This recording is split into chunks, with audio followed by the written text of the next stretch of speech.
भगवान कृष्ण ने कहा है कि ये शरीर उस पर्सन की तरह है जो जिसको हम क्षेत्रज्ञ कहते हैं। जो अपने क्षेत्र को जानता है वो क्षेत्रज्ञ कहलाता है। इसी तरह जो इंसान इस शरीर के बारे में जानता है कि मेरा लिम्बिक सिस्टम कैसे काम करता है, सहज पाचन, सहज निष्कासन, स्नायु तंत्र कैसे काम करता है, लीवर, किडनी, पैनक्रियास, मेरे पूरे सिस्टम कैसे काम करते हैं। योग में हमारे पास एक बाहर का शरीर है, एक अंदर का तंत्र है जिसको हम चक्रास के कहते हैं, नाड़ियां कहते हैं। तो ये जानने के लिए बहुत चीजें हैं योग में। हम जैसे हमारे 8 स्टेप्स है जिसको हम यम, नियम, आसन, प्राणायाम, प्रत्याहार, धारणा, ध्यान, समाधि, मीन्स कैसे अपने आप को हम समभाव में रख सकें। इसके लिए सबसे आसान क्या है, वो है योग। योग करें तो आज की जो ज्वलंत जो बीमारियां हैं, ब्लड प्रेशर, शुगर, जैसे हम कहते हैं इंडिया तो कैपिटल बन गया, कैपिटल बिल्कुल नहीं रहेगा अगर सब लोग योग करना शुरू कर दें तो।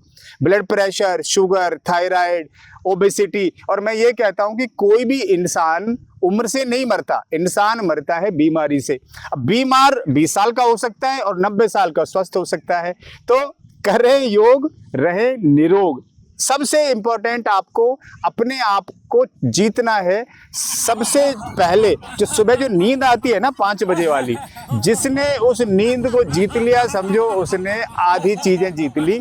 और स्वस्थ रहने का सबसे आसान मूल मंत्र है योग। लेकिन सबसे ज्यादा इसके बारे में चर्चा होती है लेकिन सबसे कम समझ इसी के बारे में। अब किसी को पूछे कि प्रत्याहार क्या होता है, धारणा क्या होती है, समाधि क्या होती है, यम क्या होता है, नियम क्या होता है। और बड़ी बात, हमारा आयुष मंत्रालय है, आयुष का फुल फॉर्म भी नहीं लोगों को पता होगा। तो योग से जुड़े, अपने आप को निरोग रखें, स्वस्थ रखें। सबसे बड़ी धरोहर इस धरती पर आपका स्वस्थ है। आप मेरे साथ आ सकते हैं। कल से हम 5 दिन का एक कैंप लगा रहे हैं जिसमें शुगर, ओबेसिटी का निदान बताया जाएगा, बिल्कुल आसान तरीके से, ना कोई दवाई खानी, ना हॉस्पिटल में जाना।